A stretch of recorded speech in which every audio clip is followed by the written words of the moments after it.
ആ മുഖത്തോട്ട് നോക്കിക്ക്. ബോംബ് പൊട്ടിത്തെറിച്ച് മുഖം മുഴുവൻ കീറി പറഞ്ഞിട്ടും വല്ല കുലുക്കം ഉണ്ടോന്ന് നോക്കിക്ക്. നീ മനുഷ്യനാണോ അതോ കല്ലാണോടാ? അകത്തിരിക്കുന്നത് ഞാനല്ലേ, പിന്നെ അവൻ അങ്ങനെ വേദന അറിയാനാ? ഇപ്പൊ കണ്ടു.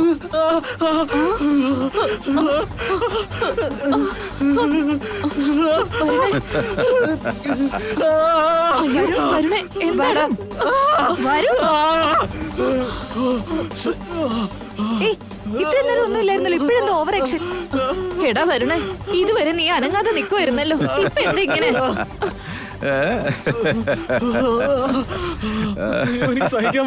എന്റെ മുഖം എന്തിനെങ്ങനെ നീറുന്നേ? എന്തുവാടാ നീ ഇങ്ങനെ ഒന്നും അറിയാത്ത പോലെ അഭിനയിക്കുന്നവരും? നിന്നോട് ആരാടാ അടുക്കളയിലോട്ട് കേറാൻ പറഞ്ഞു? ഞാനതിന് അടുക്കളയിൽ കേറിയല്ലോ, പിന്നെ നിങ്ങൾ എന്തൊക്കെയാ പറയുന്നേ? എന്താ പറഞ്ഞേ? ഇവന്റെ തലയ്ക്ക് എന്തോ പറ്റി ഓർമ്മളെ. അടുക്കളയിലോട്ട് കേറി നിന്നിട്ട് വിളിച്ചിട്ടും വരുന്നുണ്ടായിരുന്നില്ല. അവന്റെ ഒരു വഴുതനങ്ങ ഇപ്പൊ ദേ ബോംബും പൊട്ടി. എന്നിട്ടൊന്നും അറിയില്ല പോലുവിന്.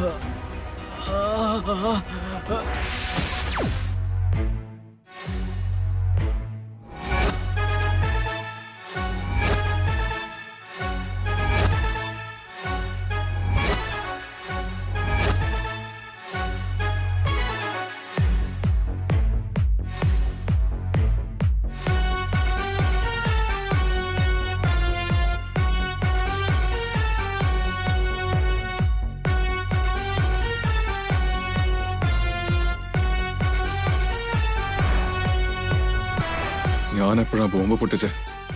അവിടെ ഉണ്ടായിരുന്നത് നീയാ. വേണ്ടെന്ന് പറഞ്ഞിട്ടും പൊട്ടിച്ചത് നീയാ. ഞാൻ എങ്ങനെ ആവാനുള്ള കാരണവും നീ തന്നെയാണ്.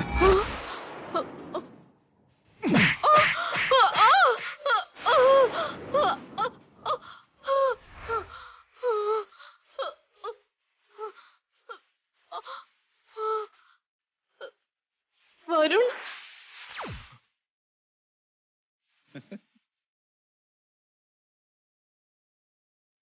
എടാ, എല്ലാം ചെയ്തു കൂട്ടിയതും പോരാ, എന്നിട്ട് സ്വന്തം അമ്മയുടെ കരണത്തടിക്കുന്നോ നീ? ഞാനോ? ഞാൻ എപ്പോഴും അമ്മേനെ അടിച്ചത്? ഞാനൊന്നും ചെയ്തിട്ടില്ല. അടിച്ചതും പോരാ, എന്നിട്ട് അഭിനയിക്കുന്നു.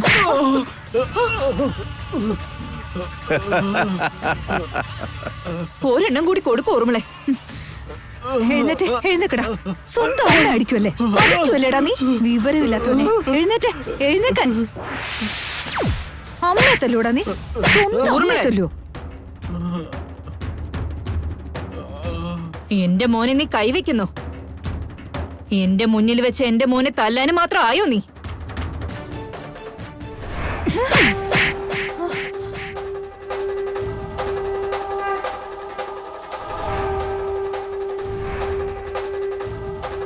എന്തിനാ ചെറിയമ്മ എന്നെ തല്ലിയേ?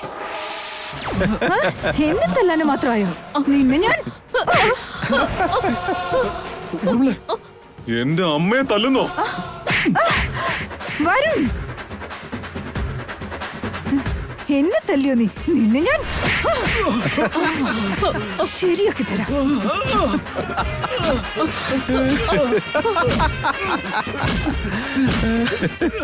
അയ്യോ വരണേ, മോനെ വരണേ, ഒന്ന് നിർത്തൂ ഓർമ്മളെ. എന്താ ചെയ്യുന്നത് വല്ല ചിന്തയുണ്ടോ ഓർമ്മളെ?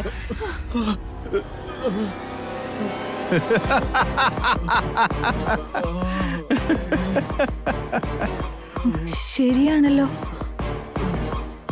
നമുക്ക് എന്താ ഓർമ്മളെ പറ്റി? ഇവന് അടുക്കള കയറിയതൊന്നും ഓർമ്മയില്ല.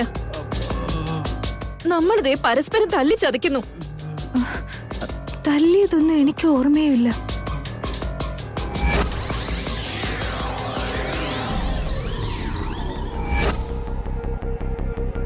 ഒരുപക്ഷെ ആ സാമ്പ്രാണി പോക ശ്വസിച്ചതിന്റെ ലഹരി ഇപ്പോഴും നമ്മളെ വിട്ട് പോയിട്ടില്ലേ? ആർക്കറിയാം? നിങ്ങളുടെ കൂടെ ഇവിടെ നിന്നാ എനിക്ക് ചിലപ്പോ ശരിക്കും ഭ്രാന്ത് പിടിക്കും. ഞാൻ പോവാ. ഊർമിളെ നിക്ക്, ഊർമിളെ.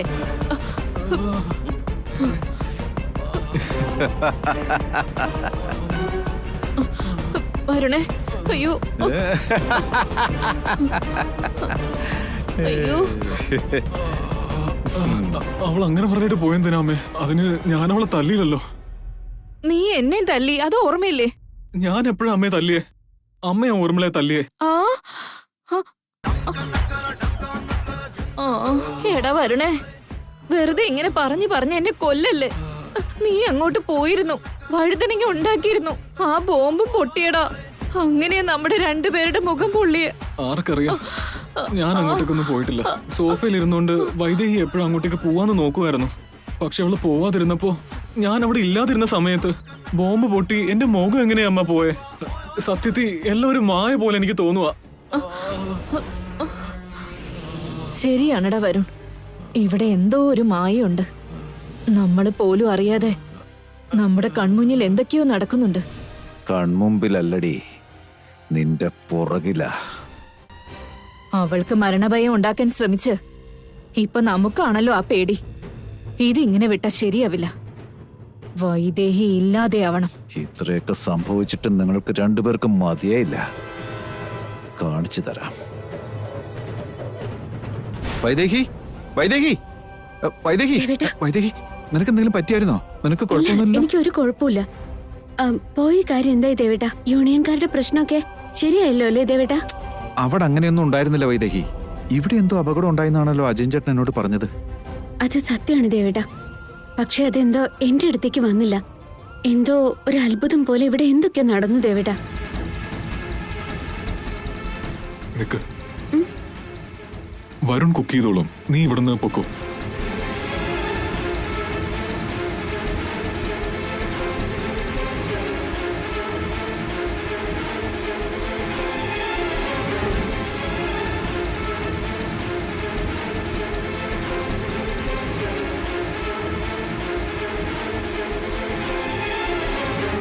എന്തൊക്കെ അനുഭവിച്ചാലും അവരുടെ സ്വഭാവം മാറുന്ന ലക്ഷണമില്ല. നമ്മളിനി അത് പ്രതീക്ഷിക്കുകയും വേണ്ട. ഒന്നിന് പുറകെ ഒന്നായിട്ട് ഓരോ ദിവസവും ഓരോരോ പ്രശ്നങ്ങളല്ലേ ഉണ്ടായിക്കൊണ്ടിരിക്കുന്നേ. ഇവരിനി എന്താ ചെയ്യേണ്ട വൈദേഹി? അതല്ല ദേവേട്ടാ, ഇതെല്ലാം ഇവര് തന്നെ ചെയ്തേ. പക്ഷെ വരുൺ എന്തിനാ അവിടെ നിന്നിട്ട് എന്നെ രക്ഷപ്പെടുത്താൻ നോക്കിയത്? അതാ എനിക്ക് മനസ്സിലാവാതെ. ഇതുവരെ നടക്കാൻ പോകുന്ന അപകടത്തെക്കുറിച്ച് നമ്മുടെ കുഞ്ഞവ നമ്മോട് പറയായിരുന്നു. പക്ഷെ ഇന്നെന്താന്നറിയില്ല, അവൾ എന്നോടൊന്നും പറഞ്ഞില്ല. ഇനിയിപ്പോ ഇത് നമ്മുടെ കുഞ്ഞ് ചെയ്തായിരിക്കും ദേവേട്ടാ. അല്ലെങ്കിൽ പിന്നെ മറ്റേതെങ്കിലും അത്ഭുത ശക്തി എന്നെ രക്ഷിച്ചതായിരിക്കോ? എനിക്കെന്തോ നമ്മുടെ അച്ഛന്റെയും നിന്റെ അമ്മയുടെയൊക്കെ അനുഗ്രഹമായിട്ട് തോന്നുന്ന വൈദേഹി. അവരുടെ അവസാനത്തെ ശ്വാസം വരെ കുടുംബത്തിന്റെ നന്മ മാത്രമേ അവർ ചിന്തിച്ചുള്ളൂ. ഈ ഭൂമി ഉള്ളിടത്തോളം കാലം നമ്മുടെ വംശം വർദ്ധിച്ചു വരണമെന്ന് മാത്രമേ അവർ ആഗ്രഹിച്ചുള്ളൂ. അവർ തന്നെയായിരിക്കും നമ്മളെയും നമ്മുടെ കുഞ്ഞിനെയും ഈ അപകടത്തിൽ നിന്നൊക്കെ രക്ഷിക്കുന്നതെന്ന് എനിക്ക് തോന്നുന്നു വൈദേഹി. അത് തന്നെയായിരിക്കും ദേവേട്ട ശരി. എന്നാലും ഇത്രയൊക്കെ സംഭവിച്ചിട്ടും വീണ്ടും ഇതെല്ലാം ആവർത്തിക്കാതിരിക്കണമെന്ന് അവർക്ക് എന്തുകൊണ്ട് ദേവേട്ട തോന്നാത്തെ? തോന്നിയിരുന്നെങ്കിൽ എല്ലാ പ്രശ്നങ്ങളും തീർന്നേനെ. അങ്ങനെയൊക്കെ വല്ലതും സംഭവിച്ചാ അച്ഛൻ കണ്ട സ്വപ്നമൊക്കെ നിറവേറുമായിരുന്നു. ഏട്ടത്തിക്കാണെങ്കിൽ അത്യാഗ്രഹം മൂത്ത് അജയേട്ടനെ കുറിച്ചുള്ള ചിന്തകൾ പോലും ഇല്ലാണ്ടായി. നമ്മുടെ കുടുംബത്തിൽപ്പെട്ടയാളാ വരുൺ. എന്നിട്ട് മന്യരെ പോലെ പ്രതികാരവും മനസ്സിൽ വെച്ച് നമ്മുടെ വംശത്തെ തന്നെ നശിപ്പിക്കാൻ ശ്രമിക്കുക. ആ രണ്ടുപേരുടെ മനസ്സ് മാറിയ നമ്മുടെ അച്ഛന്റെ സ്വപ്നം പോലെ നമ്മുടെ ഈ കുടുംബം തലമുറകളോളം ഉയർന്നു നിൽക്കും. അങ്ങനെ സംഭവിച്ചിരുന്നെങ്കിൽ എന്റെ വയറ്റിൽ കിടക്കുന്ന നമ്മുടെ കുഞ്ഞാവയ്ക്ക് ഒരാപത്തുണ്ടാവില്ലായിരുന്നു. പക്ഷെ അതൊന്നും നടക്കില്ലല്ലോ ദേവേട്ട. നടത്തിക്കണം വൈദേഹി. ഇനി എന്ത് ചെയ്തിട്ടാണെങ്കിലും അവരിലൊരു മാറ്റം ഉണ്ടാക്കിയേ പറ്റൂ. അങ്ങനെ ഒരു മാറ്റത്തിന് ഇന്ന് തന്നെ ഹരിശ്രീ കുറിക്കണം.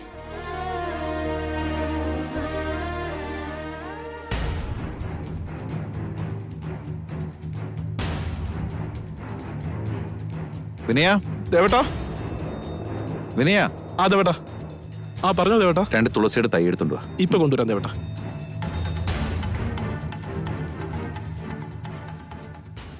ആ തുളസി തൈ എന്തിനാണാവോ? അച്ഛനും അമ്മായും പോയില്ലേ, അവരുടെ പേരിൽ നടാൻ വേണ്ടിട്ടാവും. നമ്മുടെ ഓരോ പദ്ധതിയും പൊളിഞ്ഞു പാളിസായി നമുക്ക് നേരെ തിരിഞ്ഞു വലിക്കുമ്പോ ഇവരിവിടെ ഒരു ടെൻഷനും കൂടാതെ മരിച്ചവർക്ക് വേണ്ടി ചെടി നടുന്നു. ഇതെനിക്ക് ഒട്ടും ഇഷ്ടപ്പെടുന്നില്ല ചെറിയമ്മേ. ഇതൊന്ന് കൊളമാക്കണമല്ലോ. പദ്ധതി ഒരുക്കി തോറ്റുപോവാതെ വിജയിക്കുന്നൊരു പ്ലാൻ വേണം. എന്താ ഇപ്പൊ ചെയ്യാ? നമുക്ക് തമ്മിലടിച്ചു തീരാൻ സമയമില്ല. എന്തിനിങ്ങനെ തമ്മിൽ തല്ലുകൂടുന്നെന്നോ വരുണിന് എന്താ ഇങ്ങനൊരു മാറ്റമെന്നോ ഒന്നും അങ്ങോട്ട് പിടികിട്ടുന്നില്ല. എന്താ അമ്മായിയമ്മയും മരുമോളും കൂടി ഒരു രഹസ്യം? പ്ലാൻ ഒന്നും അങ്ങോട്ട് വർക്കൗട്ട് ആവുന്നില്ലേ? അതോ ഇനി അടുത്ത പ്ലാൻ എങ്ങനെ വർക്കൗട്ട് ചെയ്യിക്കണോന്ന് ആലോചിക്കുവാണോ? ഏത് പ്ലാനിന്റെ കാര്യമാ? എന്താ ഞങ്ങളെക്കുറിച്ച് നിങ്ങളുടെ മനസ്സിൽ? ആ വൈദേഹി എന്തെങ്കിലും പറഞ്ഞെന്ന് കരുതി അതങ്ങ് വിശ്വസിച്ചോളുക? സത്യത്തിൽ വൈദേഹിയും ദേവനും കൂടിയാ. ഊർമിളെ, നീ ആരോടാ സംസാരിക്കുന്നതെന്ന് എനിക്ക് ഓർമ്മയുണ്ടോ? നിന്നെ കുറിച്ച് എനിക്ക് അറിഞ്ഞൂടെ? അല്ലെങ്കിലും നിങ്ങൾ ഈ ചെയ്യുന്നതൊക്കെ തെറ്റാണെന്ന് ഇപ്പൊ തോന്നില്ല. മരണം വാതുക്കലെത്തി വിളിക്കുമ്പോ ഇനി ജീവിതം ഇല്ലല്ലോ എന്നോർത്ത് മനസ്സൊന്ന് പെടയില്ലേ? അപ്പോ മനസ്സിലാവും നമ്മൾ ചെയ്തു കൂട്ടിയ തെറ്റെന്താന്ന്. അങ്ങനെ ഒരു അവസ്ഥയിൽ എത്തിയല്ലാതെ നീ മനസ്സിലാക്കില്ല. എത്ര ശരിയാ നീ പറഞ്ഞത്. കൺമുമ്പിൽ മരണം എത്തിയാൽ മാത്രമേ ചെയ്ത തെറ്റുകൾ ഇവർക്ക് മനസ്സിലാകൂ. ആ മരണം ഞാൻ കാണിച്ചു കൊടുക്കാം.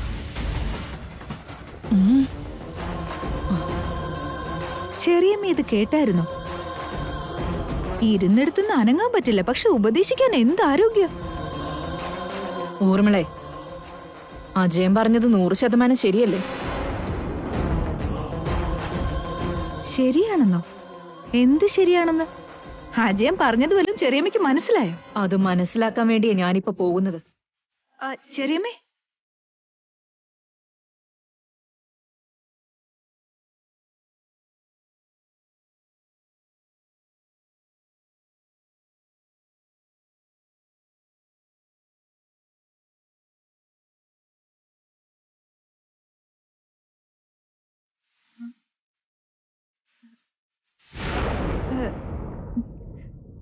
എന്താ ചെറിയമ്മയ്ക്ക് പറ്റിയത്? ബോധോദയുണ്ടായി കാണും. മരണം മുമ്പിൽ എത്തുന്നതിന് മുന്നേ തന്നെ കണ്ണ് തുറന്നെന്ന് തോന്നുന്നു. നിങ്ങളുടെ അനുജന് ജനിക്കാൻ പോകുന്ന ആ ചെകുത്താൻ കാരണം ഓരോ ദിവസവും വീട്ടിൽ ആരെങ്കിലും ഒരാള് മരണത്തിന്റെ വാതിലെത്തിയിട്ടാ തിരിച്ചു വരുന്നത്. ഓരോ നിമിഷവും പേടിച്ച് വിറച്ച ഈ വീട്ടിൽ ജീവിക്കുന്നത്. ഏട്ടത്തി ഇങ്ങനെ ഏതു നേരം എന്റെ കുഞ്ഞിനെ പഴിക്കുന്ന അത്ര നല്ലതല്ല. നിങ്ങൾക്കത് ശരിയല്ലെന്നേ തോന്നുള്ളൂ. അത് പിന്നെ അങ്ങനല്ലേ? കുഞ്ഞ് നിങ്ങളുടെ ആണല്ലോ. അതിനുവേണ്ടി ജീവൻ കൊടുക്കാൻ വരെ നിങ്ങൾ തയ്യാറായേക്കും. പക്ഷെ ഞങ്ങൾ എന്തിനു മരിക്കണം? ഒരു ചെകുത്താൻ കുഞ്ഞിനു വേണ്ടി ഞങ്ങളുടെ ജീവൻ കളയണോ? എഴുതി നിർത്തിക്കോ. സത്യം എന്താണെന്നും നിങ്ങൾ എന്തിനിങ്ങനെ ചെയ്യുന്നൊക്കെ എനിക്കറിയാം. എന്നിട്ടും നിങ്ങൾ നന്നാവെന്ന് കരുതി വീണ്ടും വീണ്ടും ഞങ്ങൾ നിങ്ങൾക്ക് അവസരം തരാം. വൈദേഹി, പറഞ്ഞു നിങ്ങളുടെ നാമ കിഴക്കേ ഉള്ളൂ. ഇവരാരും മാറാനേ പോകുന്നില്ല. ഊർമിളയ്ക്ക് ഇതൊന്നും ഇപ്പൊ പറഞ്ഞ മനസ്സിലാവില്ല. ഞാൻ പറഞ്ഞില്ലേ, അപ്പോ അവസാന നിമിഷം മനസ്സിലാവും. പക്ഷെ അപ്പോ ഒന്നും ചെയ്യാൻ പറ്റിയെന്ന് വരില്ല. അത് ശരിയായിരിക്കും. ഇനിയൊരു പക്ഷെ ശരിക്കും എനിക്ക് അങ്ങനെ ഒരു അവസ്ഥ ഉണ്ടായാ അതിനും ഈ വൈദേഹിയുടെ വയറ്റിൽ വളരുന്ന ചെകുത്താൻ കുഞ്ഞു തന്നെയായിരിക്കും കാരണം.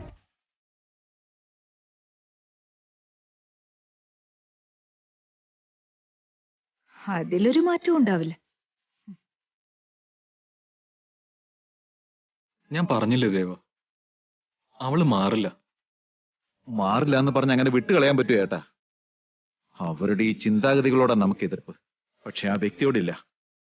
അവരെ നമുക്ക് എങ്ങനെയെങ്കിലും പറഞ്ഞു തിരുത്തണം.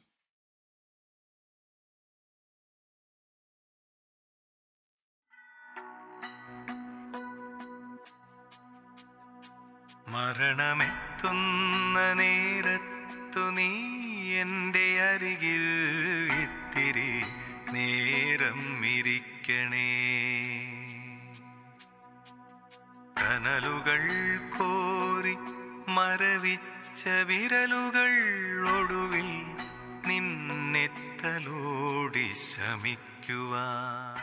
ജന്മമുണ്ടായാൽ മരണവും ഉണ്ടാകും, മരണമുണ്ടായാൽ പുനർജന്മവും ഉണ്ടാകും. അനിവാര്യമായ ഈ സത്യത്തെ ഉൾക്കൊണ്ട് ജീവിതം മുന്നോട്ട് നയിക്കുക. ഗന്ധമുണ്ടാകുവാൻ മരണമെത്തുന്ന നേരത്തു നീ എൻ്റെ അരികിൽ ഇത്തിരി നേരം ഇരിക്കണേ.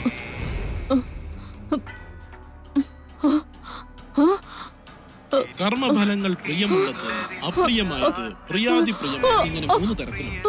കർമ്മഫലങ്ങൾ തീരുന്നതുവരെ ജന്മാന്തരങ്ങൾ നമ്മൾ മനുഷ്യന്റെ ജന്മവും തീരുന്നത്. ചെവികൾ നിൻ വരുണേ, ഊർമിളെ, ആരെങ്കിലും എന്നെ ഒന്ന് രക്ഷിക്കണേ. വരുണേ, ഊർമിളെ.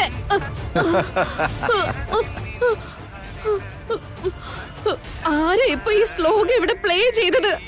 വരുണേ, ഊർമിളെ. അയ്യോ, ഈ ബഹളത്തിന്റെ ഇടയ്ക്ക് എന്റെ ഒച്ച പുറത്ത് കേക്കില്ല. വരുണേ, മോനെ വരുണേ, എന്നെ ആരാടെ തൂക്കേറിലിട്ട്, എന്റെ കൈ ആരാടെ കെട്ടിട്ട്. ഞാനവിടെ ഊർമിളയോട് സംസാരിക്കായിരുന്നില്ലേ, അതിനിടയ്ക്ക് എങ്ങനെ ഞാനിവിടെ എത്തി? എന്റെ ഭഗവാനെ, ആരകത്തുനിന്ന് കുറ്റിയിട്ട്, ആരാ ഈ സ്റ്റൂൾ ഇവിടെ ഇട്ട്, ഫാനിൽ കുരുക്കിട്ടത് ആരാ? ഇവിടെ നടക്കുന്നൊന്നും മനസ്സിലാവുന്നില്ല. എന്താ ഇതൊക്കെ? എത്ര എളുപ്പത്തിലാടി നീയും മകനും ചേർന്ന് ഞങ്ങളുടെ ജീവൻ എടുത്തത്. അപ്പൊ നീ ശരിക്കും അനുഭവിച്ചേ മതിയാകും. അയ്യോ വരുണേ, ഇപ്പൊ നിനക്ക് ജീവന്റെ വില എന്താണെന്ന് മനസ്സിലായി തുടങ്ങി കാണും. അനുഭവിക്കടി. ജീവന്റെ വില എന്താണെന്ന് നീ മനസ്സിലാക്കണം. തൂങ്ങടി. ആ സ്റ്റൂള് തട്ടി മറിച്ചിട്ട് തൂങ്ങി മരിക്കേ.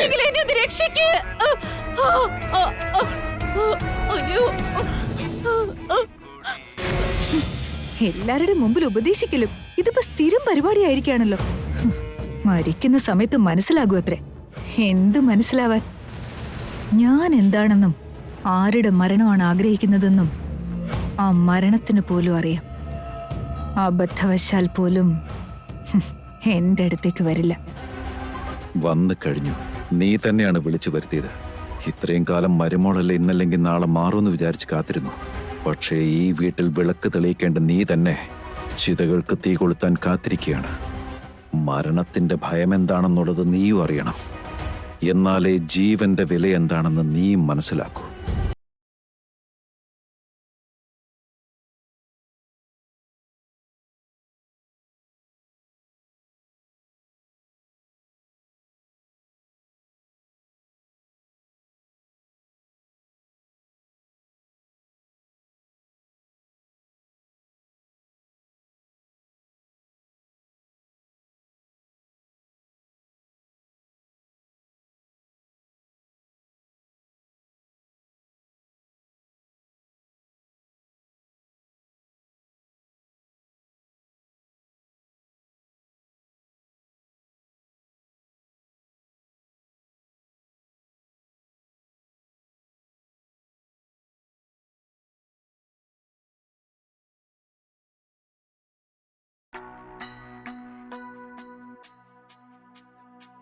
മരണമെത്തുന്ന നേരത്തു നീ എൻ്റെ അരികിൽ ഇത്തിരി നേരം ഇരിക്കണേ.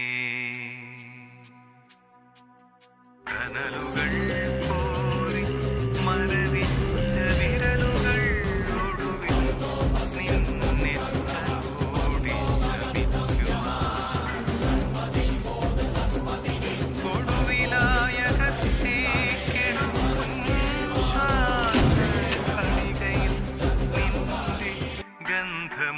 ഗന്ധമുണ്ടാകുവാൻ മരണമെത്തുന്ന നേരത്തു നീ എൻ്റെ അരികിൽ ഇത്തിരി നേരം ഇരിക്കണേ.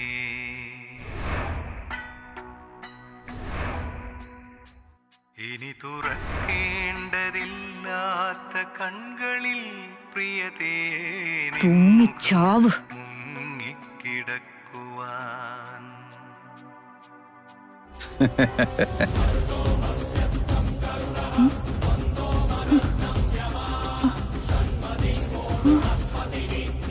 എന്താ ഇത്?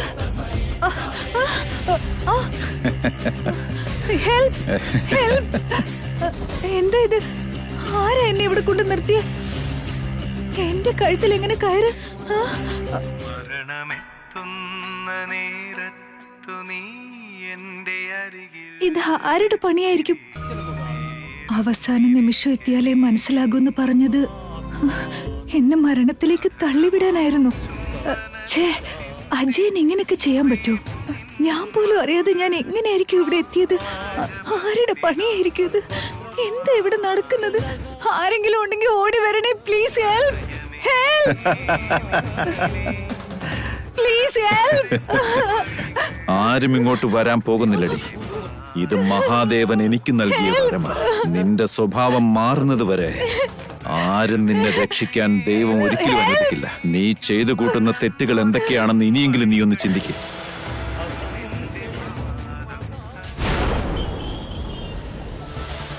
അവർക്ക് മരണം എന്താണെന്ന് കൺമുമ്പിൽ കാണിച്ചു കൊടുക്കാന്നേ വിചാരിച്ചിട്ടുള്ളൂ.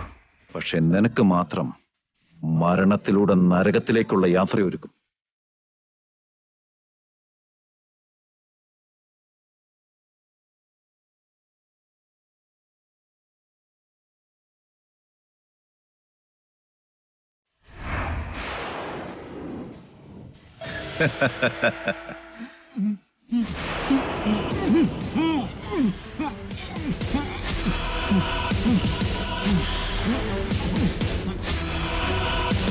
നീയല്ലേ എല്ലാത്തിനും കാരണം.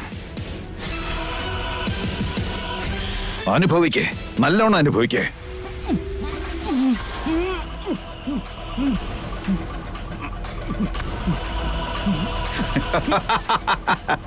കിടന്ന് പിടക്കടാ.